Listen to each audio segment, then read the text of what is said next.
Hello, class 11. This is your topic. I guess episode number 4, and the topic is nomenclature for the organic compounds, that is, benzene substituted organic compounds. So, the nomenclature is important for these compounds because they have certain specific name.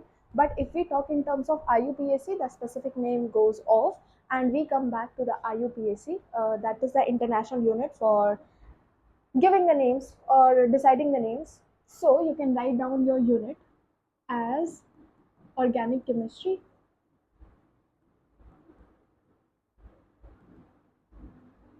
and with this organic chemistry you can write down the lecture number 3. With this lecture number 3 you can write down the topic. Two topics we shall be covering today. First is this nomenclature for your benzene compounds. You can write benzene substituted substituted benzenes we shall be talking, और उसी के साथ हम करेंगे अपना एक दूसरा topic जिसको हम कहते हैं आइसोमेरिज्म. अब इससे पहले हम थोड़ा आगे बढ़े, लेट्स डिस्कस कि बेंजीन दिखता कैसा है. देखो नॉमेनक्लेचर में क्या है, you just need to remember the functional names. जैसे कि अगर मैं एल्कोहल की बात कर रही हूँ तो एल्कोहल का जो फंक्शनल ग्रुप होता है, फंक्शनल ग्रुप याद करो, आपको कल की क्लास में बताया गया था कि अगर हम फंक्शनल ग्रुप की बात करते हैं तो फंक्शनल ग्रुप वो होता है अगर वो किसी भी पेरेंट कार्बन के साथ जुड़ जाए या किसी भी ब्रांच के साथ जुड़ जाता है तो it changes the function of the whole compound.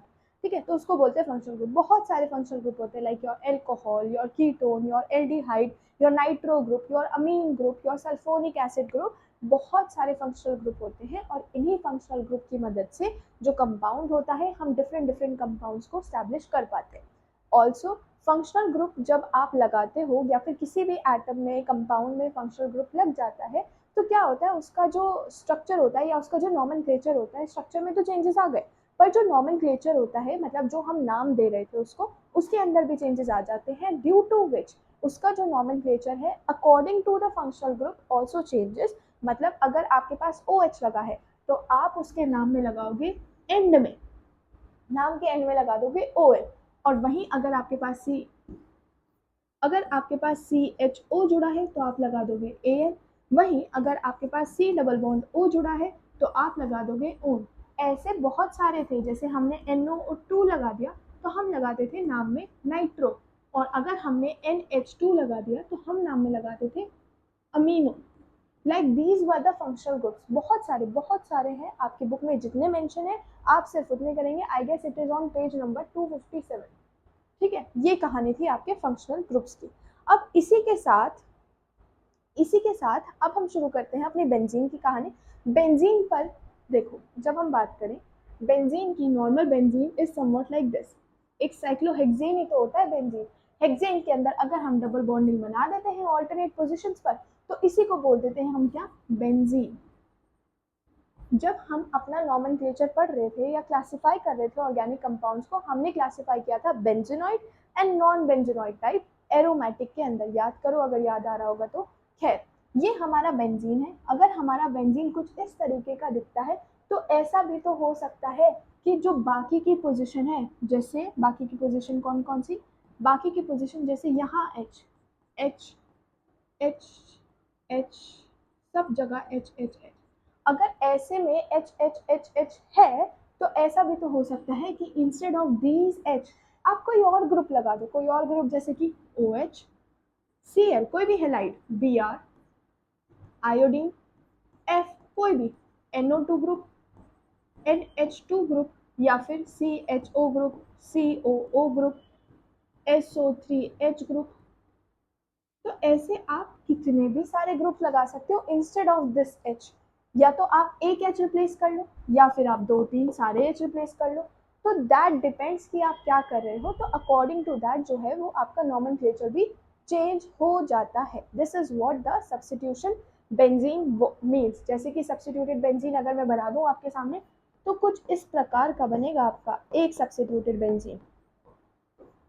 आप कुछ भी बना सकते हो, कुछ भी, जैसे एक तरफ Cl बना दिया, एक तरफ NO2 लगा दो.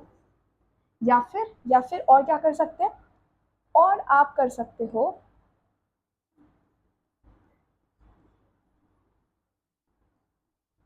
like this. You can just write down whatever it is. अब इसी के साथ एक और चीज़ आती है, जब हम बेंजीन के बारे में इतनी बात कर ही रहे हैं तो बेंजीन के साथ एक और चीज़ आती है जिसको हम लिख सकते हैं क्या, we can call it ortho, we can call positions in benzene. इसके पहले कुछ एक नोट लिख लो। नोट में क्या है, नोट में है कि जब भी आप नॉमेनक्लेचर दे रहे होगे तो आप हमेशा चलोगे अल्फाबेटिक ऑर्डर में। You will always follow the alphabetic order. After the following of the alphabetic order, जब आप प्रायोरिटी देते हो, प्रायोरिटी ऑर्डर भी आपको फॉलो करना पड़ेगा। और प्रायोरिटी ऑर्डर इस केसेस में हमेशा अल्फाबेटिक ऑर्डर को ही माना जाता है, ठीक है। जैसे जैसे मेरे पास कोई सब्स्टिट्यूटेड बेंजीन है, substituted benzene like one have chlorine over here, और दूसरे पर बना दो NO2 like this, I have this position. या फिर I can have another thing, one is chlorine another is NO2, या फिर what I can say is one is chlorine and another is NO2। देखो क्या होता है,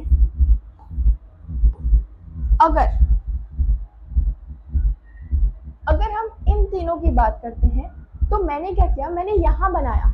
आप बोलोगे कि आप यहाँ से यहाँ ले आए, यहाँ से यहाँ ले आए, फिर आप दोबारा यहाँ क्यों नहीं लेकर आ रहे। अगला अगर मैं स्ट्रक्चर बनाऊं तो उसके अगले स्ट्रक्चर के अकॉर्डिंग मुझे तो यहाँ भी बना देना चाहिए, और फिर तो घूम के यहीं पर ही आ जाएगा, तो यहाँ तो आ नहीं सकता। मैं क्या कहना चाहती हूँ, ये दोनों आपस में होते हैं सिमिलर, यहाँ लगाओ या फिर यहाँ लगाओ, इट डजेंट मैटर।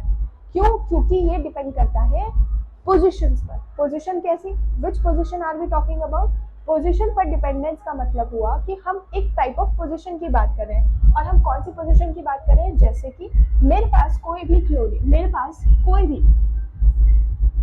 भी बेंजीन है, और बेंजीन के पास कोई भी ग्रुप लगा है, कोई भी ग्रुप लगा हो सकता है, तो ग्रुप लगने के साथ ही बेंजीन की सारी रिंग में खुद से खुद पोजीशंस डिटरमाइन करी जा सकती हैं। जैसे जहां बेंजीन लगा है उसको आप दोगे हमेशा पोजीशन नंबर 1, उसके बाद जो ये वाली पोजीशन है ये हमेशा सेम रहेंगे, क्योंकि ग्रुप के इधर जाओ या ग्रुप के इधर जाओ है तो सेम ही ना। फिर ये होगी आपकी पोजीशन नंबर 3 और ये होगी आपकी पोजीशन नंबर 4। देखो कैसे, अगर यहाँ पर ही ग्रुप लगा है और ग्रुप लगने के इधर और इधर तो सिमेट्री है, दोनों तरफ चीजें सेम है, तो आप दोनों की जो पोजीशन है वो कैसे डिटरमाइन करोगे। यहाँ 2 है तो यहाँ 2 ही रहेगा, बिकॉज सिमेट्री है। जो इधर का एनवायरनमेंट है और जो इधर का एनवायरनमेंट है तो दोनों एनवायरनमेंट सेम, तो इस वजह से पोजीशन भी रहेगी दोनों की सेम। नाउ जो हमारी पहली पोजीशन है, पहली पोजीशन के तुरंत बाद जो पोजीशन आ रही है, मतलब ग्रुप के अगले वाली जो कार्बन है, उसी कार्बन को, ऐसे कार्बन्स को हम बोल देते हैं ऑर्थो कार्बन्स।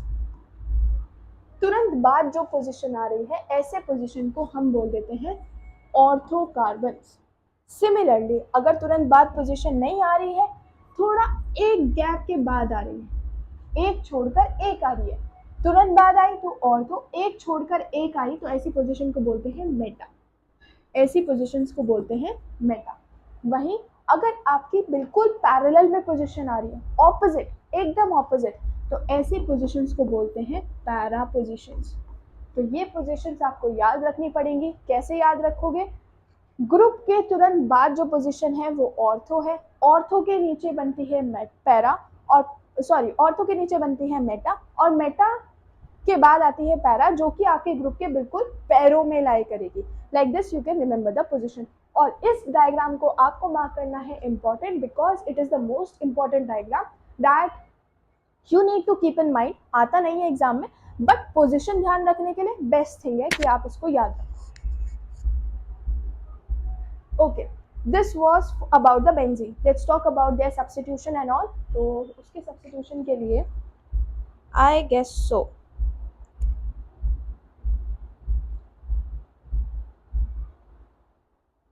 चलो कुछ नॉमेनक्लेचर कर लेते हैं सब्स्टिट्यूटेड बेंजीन के।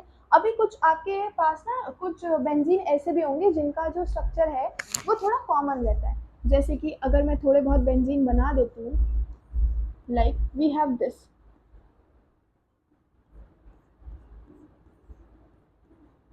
OMe, Me से रेफरेंस होता है OMe का मतलब होता है O with CH3 group, Me मतलब मिथाइल, ठीक है, ऐसे। या फिर हमारे पास और क्या हो सकते हैं,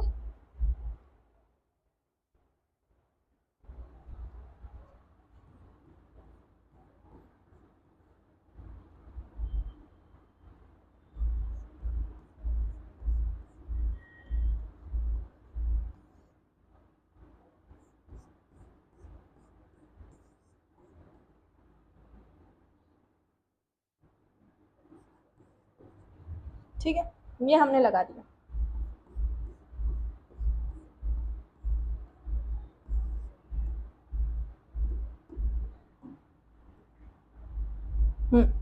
तो यहाँ पर हमारे ग्रुप्स आ गए। अब इनको नाम कैसे देंगे, जो इनके कॉमन नाम है, कॉमन नाम जैसे इसका नाम है एनिलीन, इसका नाम हो गया मिथॉक्सी बेंजीन, इसका नाम हो गया bromobenzene,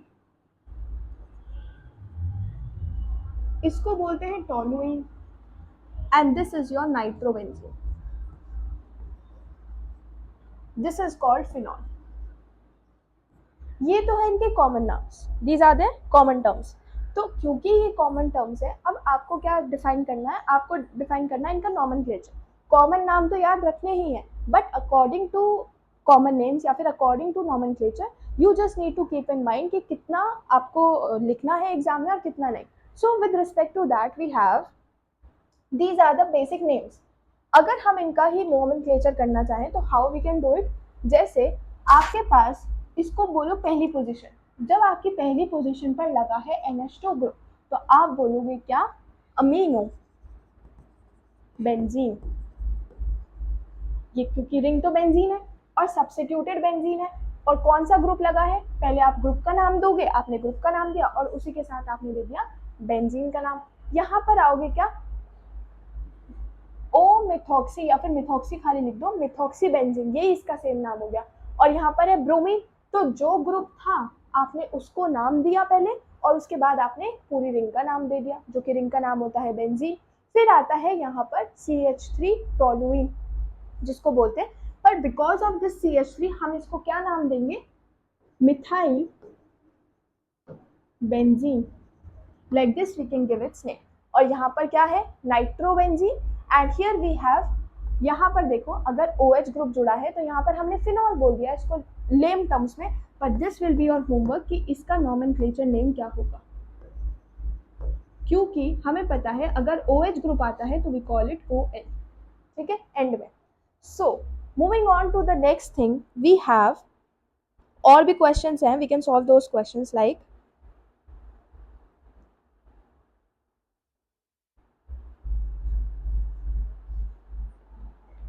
okay, so we have questions like this.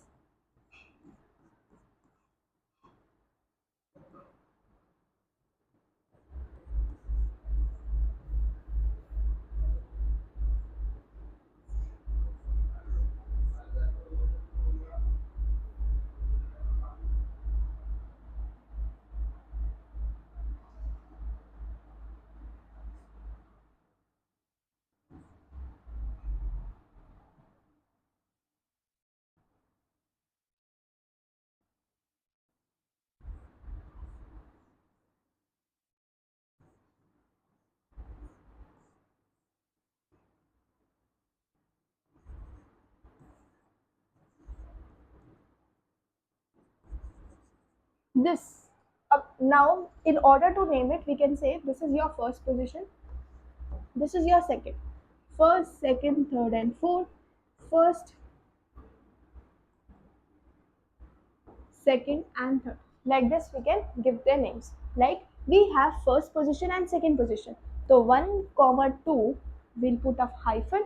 Then two bromos are there. We will put di bromo benzene. For this we have 1, 4, 1, 4 hyphen di bromo benzene.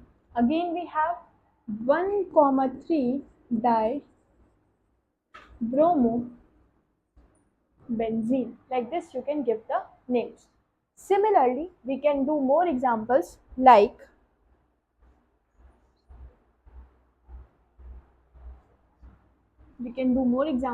we have this.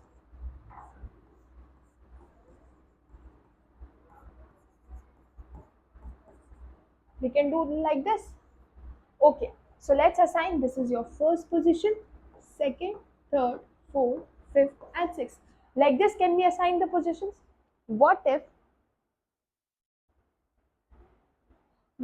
we assign the positions like this? So we are getting the different numbers. We are getting the maximum places like this, and this is our position as well. So instead of assigning the numbers like this, we shall be assigning the numbers like 1, 2, 3, 4, 5, 6, and like this we can name. How we can say that पहले chloro आता है, इसको बोलते हैं chloro. ये है nitro group. तो N पहले आएगा या सी? ऑब्वियसली पहले सी आएगा, तो इसलिए हम बोल देते हैं क्या? 2 chloro. 2 chloro, then again hyphen we have 1 and comma 3. 1 comma 3 di nitro benzene. Similarly इसी के साथ आप एक और क्वेश्चन कर सकते हैं जो आता है यहाँ से. ये आप करके बताएंगे, ठीक है?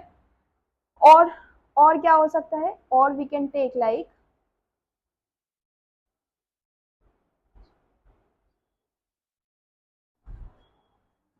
और भी एग्जाम्पल ले सकते हैं, जैसे कि वी हैव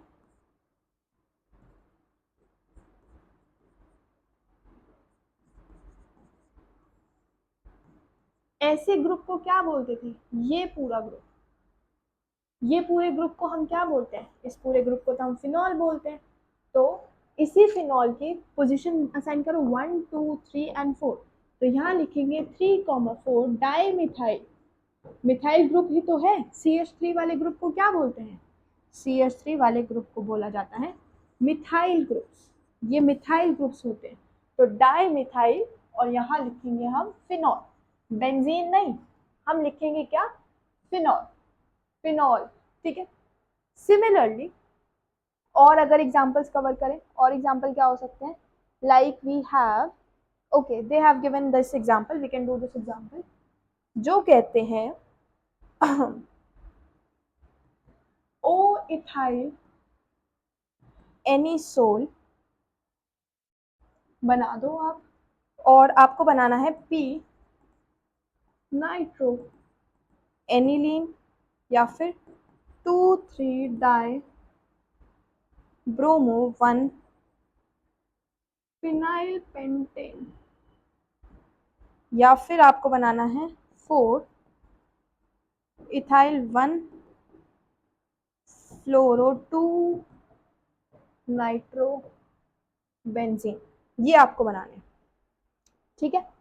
तो ओ मतलब ऑर्थो पोजिशन. ओ का मतलब क्या हुआ? ओ का मतलब हुआ ऑर्थो पोजिशन की बात कर रहे हैं. इथाइल ग्रुप मतलब C2H5. इथेन क्या होता है? C2H6. इथाइल क्या हुआ? C2H5. और एनिसोल तो हमें पता ही है. एनिसोल के बारे में हम जानते ही हैं बहुत अच्छे से. हमने यहाँ पर भी देखा था ये एनिसोल, ठीक है? तो like this we can draw, हाँ यहाँ पर like this we can draw. जैसे ऑर्थो पोजीशन पर पहले आप बना लो अपना एनिसोल. पहले हम बनाएंगे अपना एनिसोल. तो पहले आपने बना लिया अपना anisole. After making this anisole, इसकी बैठो ऑर्थो पोजीशन पर. ऑर्थो पोजीशन पर बैठ करके इथाइल ग्रुप लगाना है. क्या आपको नहीं लग रहा ये ऑर्थो पोजीशन है और ये भी ऑर्थो पोजीशन है? तो आप किसी भी तरफ बैठ जाओ, जिस तरफ आप बैठोगे वहां पर लगा देना C2H5 ग्रुप, ठीक है? Like this it is balance. अब ये कह रहा है para nitro aniline. Para nitro aniline, तो पहला काम बना दो एनिलीन, और इसी की पैरा पोजीशन पर जाओ. ये होती है ऑर्थो पोजीशन, ये होती है मेटा, और ये रही पैरा पोजीशन. और पैरा पर कौन सा ग्रुप लगाना है? आपको नाइट्रो ग्रुप लगाना है. सिमिलरली अगर हम और आगे चलें, अगर हम और आगे चलते हैं तो we have 2 3 dibromo 1 phenyl pentane. Pentane की रिंग बनाओ पहले 1 2 3 4 5। अब ये कह रहा है आफ्टर मेकिंग दिस 2 और 3 पर लगाने हैं ब्रोमो ग्रुप, मतलब 1 2 3 4 5, 2 और 3 पर लगा दो ब्रोमो ग्रुप, लग गए ब्रोमो ग्रुप। और 1 पर लगा दो फिनाइल ग्रुप, 1 पर लगाना है फिनाइल ग्रुप। तो फिनाइल ग्रुप क्या होता है, this is your phenyl group. ठीक है, बेंजीन की अगर एक जगह खाली है तो उसी को बोल देते हैं फिनाइल ग्रुप। और इसी को फिर आपको सेटिस्फाई करना है विद हाइड्रोजन। यहाँ 2 हाइड्रोजन आ गए तो 2 और लगाओ, 2 3 आ गए तो एक और, 2 और एक तो था ही और ऊपर से एक और। ठीक है, like this you will make. Then you have 4 ethyl 1 fluoro 2 nitrobenzene. 2 nitrobenzene, पहले तो बेंजीन को ही बनाना पड़ेगा।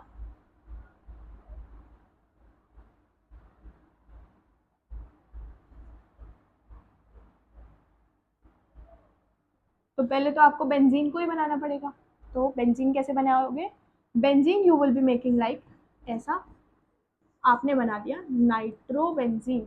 ठीक है, और ये कह रहा है 1 पर है फ्लोरो, 1 पर है फ्लोरो। अगर ये पहली पोजीशन है तो ये दूसरी पोजीशन हुई। 2 पर नाइट्रो बनाना है, 1 पर फ्लोरो बनाना है, और 4 पर 3,4 यहाँ पर आपको बनाना है ethyl group C2H5। This is your ethyl group. तो ऐसे क्वेश्चंस एग्जाम में बहुत देखने को मिलेंगे। आई होप आप ये कर पाओगे बिकॉज इट इज इम्पॉर्टेंट। ठीक है, इसी के साथ और कहीं क्वेश्चन मिल जाए तो हम कर देंगे। इसी के साथ आपका खत्म होता है सब्स्टिट्यूटेड वाला सारा पोर्शन। अब हम चलते हैं अपने मेजर टॉपिक की तरफ जो होता है आइसोमेरिज्म। इसकी हेडिंग डालिए आइसोमेरिज्म। आइसोमेरिज्म का मतलब होता है कि चीज़ें ऐसी होंगी जिनके पास स्ट्रक्चर तो सेम होगा बट अरेंजमेंट डिफरेंट होगी। जिस तरीके से वो अरेंज हो रहे होंगे that will be different.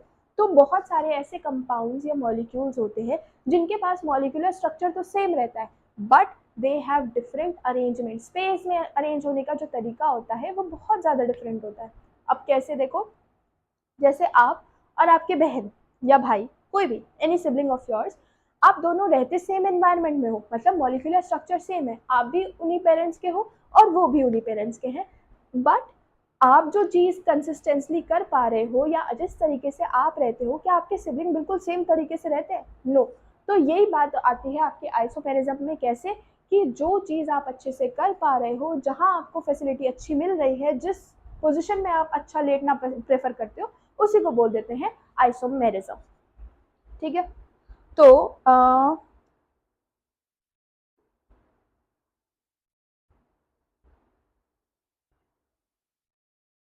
so we have isomerism as, we can take isomerism as when two or more compounds, when two or more compounds exist with same molecular formula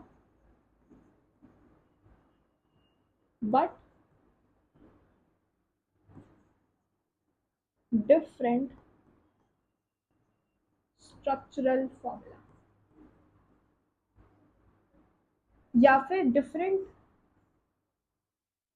properties, ऐसे ही compounds को बोलते हैं। इसी phenomena को बोला जाता है क्या, आइसोमेरिज्म। अब आइसोमेरिज्म से रिलेटेड कुछ चीजें होती हैं, जैसे आइसोमेरिज्म 2 टाइप के हो सकते हैं, 2 टाइप के होते हैं। पहला होता है स्ट्रक्चरल आइसोमेरिज्म, और दूसरा होता है आपका स्टीरियो आइसोमेरिज्म। जब हम स्ट्रक्चरल आइसोमेरिज्म की बात करते हैं, स्ट्रक्चरल आइसोमेरिज्म कहता है कि फॉर्मूला तो सेम है, मॉलिक्यूलर फॉर्मूला तो है सेम बट स्ट्रक्चर्स हैं डिफरेंट। स्टीरियो आइसोमेरिज्म कहता है कि मॉलिक्यूलर फॉर्मूला तो है same but arrangement in space is different, मतलब यहां पर बॉन्ड्स तो होंगे same, bonds will be same, but bonds के position would be different, position will be different. और यहीं से आपके जो स्टीरियो आइसोमेरिज्म है वो ज्योमेट्रिकल स्टीरियो आइसोमेरिज्म होते हैं, तो या फिर पोजिशनल होते हैं, तो वो आप पढ़ोगे अपनी 12वीं कक्षा में। अभी के लिए आपके लिए इतना काफ़ी है, स्टीरियो आइसोमेरिज्म को जान लो कि ये होते क्या है। हमें जो डिस्कस करना है वो हमें डिस्कस करना है अपने स्ट्रक्चरल आइसोमेरिज्म के ऊपर। तो अब ये स्ट्रक्चरल आइसोमेरिज्म की जब हम बात करते हैं तो ये कहता है कि मैं तो खुद अपने बहुत सारे टाइप्स का हूँ। स्ट्रक्चरल आइसोमेरिज्म कहता है मेरे पास तो एक फंक्शनल भी है, एक मेरे पास पोजिशनल है, और एक मेरे पास मेटामेरिज्म है। स्ट्रक्चरल आइसोमेरिज्म की जब हम बात करते हैं तो एक कहता है कि मेरे पास स्ट्रक्चरल है, पोजिशनल है, मेटामेरिज्म है, और मेरे पास ब्रांच सॉर्ट भी है, मतलब मेरे पास चेन टाइप का भी आइसोमेरिज्म होता है। आइसोमेरिज्म आप आई होप आप समझ गए होंगे, जब दो molecule same molecular properties, same molecular formula होता है बट उनकी जो प्रॉपर्टीज होती हैं वो डिफरेंट रहती है, तो ऐसे कंपाउंड्स को हम बोलते हैं क्या, आइसोमेरिज्म। और वहीं से टर्म आई आपकी स्ट्रक्चरल और स्टीरियो। स्टीरियो में आपको इतना जानने की जरूरत नहीं है, ये सिर्फ आपको सिर्फ ऊपर ऊपर से जानना है, जितना मैंने लिखा उतना काफी है। वेर एज अगर हम स्ट्रक्चर की बात करते हैं तो यहाँ पर मॉलिक्यूलर फॉर्मूला तो सेम है, पर जिस तरीके से वो अरेंज हो रहे हैं वो डिफरेंट है। ये खुद अपने इतने इतने इतने इतने टाइप्स का होता है, जिसमें से अगर हम पहले बात करें अपने चेन आइसोमेरिज्म की, तो चेन आइसोमेरिज्म कहता है या फिर चेन वाला आइसोमेरिज्म कहता है कि आपके पास कोई पेंटेन है, ठीक है, supposedly you have a pentane, तो 1 2 3 4 5, या तो ऐसे बनाओ, या फिर 1 2 3 4 5, या फिर आप ऐसे बनाओ। आप ऐसे भी तो बना सकते हो पेंटेन को, ठीक है, आप पेंटेन को ऐसे भी तो बना सकते हो। तो अगर आपने पेंटेन को डिफरेंट डिफरेंट तरीके से अरेंज किया है तो इसी प्रोसेस को तो हम बोलते हैं क्या, ऐसे ही सॉर्ट ऑफ प्रोसेसेस को, आपके ऐसे ही सॉर्ट ऑफ प्रोसेसेस को बोला जाता है चेन आइसोमेरिज्म। मतलब अगर मैं एक ही मॉलिक्यूलर फॉर्मूला से, अगर मैं एक ही मॉलिक्यूलर फॉर्मूला से डिफरेंट डिफरेंट स्ट्रक्चर बना पा रही हूँ, ये पेंटेन लिया तो पेंटेन ही था ना भाई, बात तो मैंने पेंटेन की थी।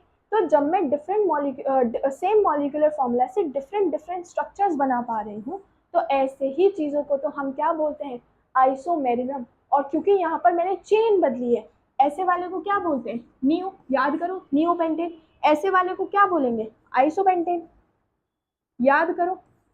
और ये तो है ही, पेरेंट वाला है, तो ये तो है ही नॉर्मल पेंटेन। तो जब मैंने नॉर्मल पेंटेन को 3 फॉर्म में रिप्रेजेंट कर दिया और उसकी चेन चेंज कर दी, तो तभी बना मेरा क्या, चेन आइसोमेरिज्म। इसी के साथ इसी के साथ मेरा आता है दूसरा, जो कि होता है पोजीशन। इसी के साथ दूसरा आता है मेरा, जो कि होता है पोजीशन। जैसे मैंने लिया,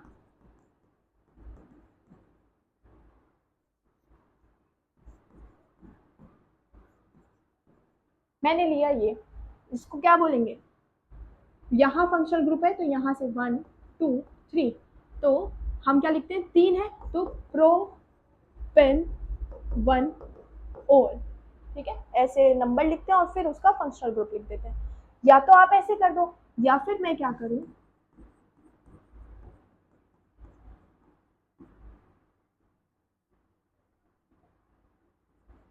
1 2 3, अब क्या होगा, यहाँ पर 1 है तो लॉन्गेस्ट चेन चाहिए हमें, तो 1 2 3, तो यहाँ क्या आएगा, प्रो पिन 2 ओल, तो ये तो नंबर क्लासिफाई ही नहीं करेंगे, ठीक है।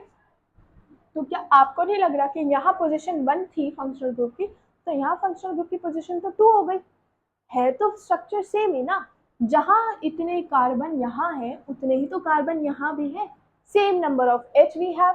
और इन्हीं सब के साथ हमने सिर्फ पोजीशन चेंज की है फंक्शनल ग्रुप की, उसके अलावा हमने कुछ नहीं किया।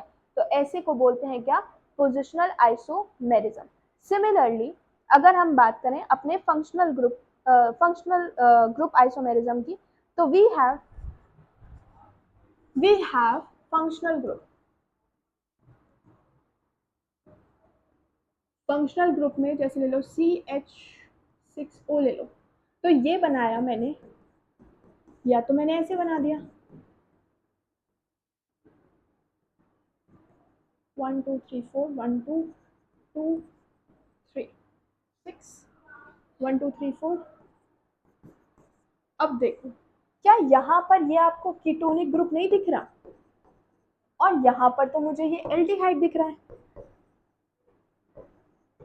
तो हो गए ना फंक्शन चेंज, फंक्शनल ग्रुप ही चेंज हो गया है। मॉलिक्यूलर फॉर्मूला बिल्कुल सेम, पर दोनों के स्ट्रक्चर तो देखो डिफरेंट है, और डिफरेंट स्ट्रक्चर होने की वजह से उनकी जो प्रॉपर्टीज हैं वो भी तो डिफरेंट हुई।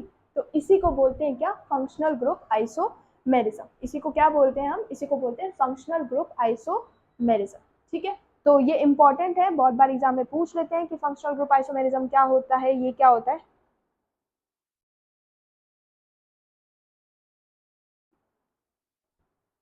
Then we have metamerism, जिसमें से एग्जांपल ले लेते हैं। ये एग्जांपल ले लिया। अब मेटामेरिज्म का मतलब क्या होता है कि आपके पास कोई भी फंक्शनल ग्रुप है, और फंक्शनल ग्रुप के इधर साइड, मतलब फंक्शनल ग्रुप बीच में है, फंक्शनल ग्रुप के इधर जाओ या फंक्शनल ग्रुप के इधर जाओ, आपके दोनों ही तरफ जो एल्काइल ग्रुप होंगे उनके जो नंबर होंगे वो चेंज होंगे। कैसे, जैसे मेरे पास कोई ये एक फंक्शनल ग्रुप था, और इसी फंक्शनल ग्रुप के साथ मैंने कर देना है कुछ खेल, जैसे कि एक तो ये बना दो, या फिर हम क्या बना सकते हैं, 3 इधर आ गए और 7 इधर आ जाएंगे। देखो फंक्शनल ग्रुप तो है सेम, पर यहाँ जो कार्बन है, यहाँ 2 कार्बन है, मतलब यहाँ का जो एल्काइल ग्रुप है वो है इथाइल ग्रुप। सिमिलरली यहाँ का जो एल्काइल ग्रुप है वो भी है इथाइल ग्रुप। अगर हम यहाँ की बात करें तो यहाँ का जो ग्रुप है वो प्रोपाइल है, और यहाँ का जो ग्रुप है वो है मिथाइल। तो क्या देख पा रहे हो कि फंक्शनल ग्रुप के इधर साइड पर अगर आप नंबर ऑफ कार्बन की चेन में या फिर एल्काइल ग्रुप में डिस्टर्बेंस ला देते हो, तो ऐसे ही चीजों को क्या बोलते हैं, मेटामेरिज्म। इसी के बाद आपकी जो कहानी आती है वो आती है स्टीरियो आइसोमेरिज्म की। मतलब बॉन्ड तो रहेंगे सेम, जैसे हम कार्बन के बारे में हम पढ़ के आए थे 1 2 1 दिस एंड 1 दिस, मतलब कोई आगे हो जाएगा कोई पीछे हो जाएगा। सेम में कोई आगे हो जाएगा कोई पीछे हो जाएगा, किसी ने ऊपर बॉन्ड बना दिया किसी ने नीचे बॉन्ड बना दिया, कोई एक्स एक्सिस के पैरेलल हो गया कोई एक्स एक्सिस पर लाई कर गया, तो वो आपकी स्टीरियो आइसोमेरिज्म में लाई करता है। इसमें डिटेल में नहीं जाना आपको, डिटेल में जाना था सिर्फ स्ट्रक्चरल आइसोमेरिज्म में, जहां मॉलिक्यूलर फॉर्मूला सेम होता है, पर जिस तरीके से उनका स्ट्रक्चर होता है वो सेम नहीं होता। जिसमें से हमने पढ़ा फंक्शनल के अंदर क्या हो सकता है, या तो कीटोनिक ग्रुप हमने लिया था, कोई भी ओ ग्रुप लिया था, या वो कीटोन बन रहा था और कभी वो एल्डिहाइड बन रहा था, ऐसे भी तो बन सकता है। सिमिलरली हमने पोजीशन देखा, मेटामेरिज्म देखा, और हमने देखा क्या, चेन आइसोमेरिज्म। तो इसी के साथ हमारा जो आइसोमेरिज्म वाला टॉपिक है वो हो गया है खत्म, और ये इंपॉर्टेंट टॉपिक है, इससे हर साल एग्जाम में क्वेश्चन पूछे ही जाते हैं, भले ही आप कोई भी एग्जाम दे रहे हो, no matter what, but isomerism holds important. So this was all for today. Thank you and keep watching.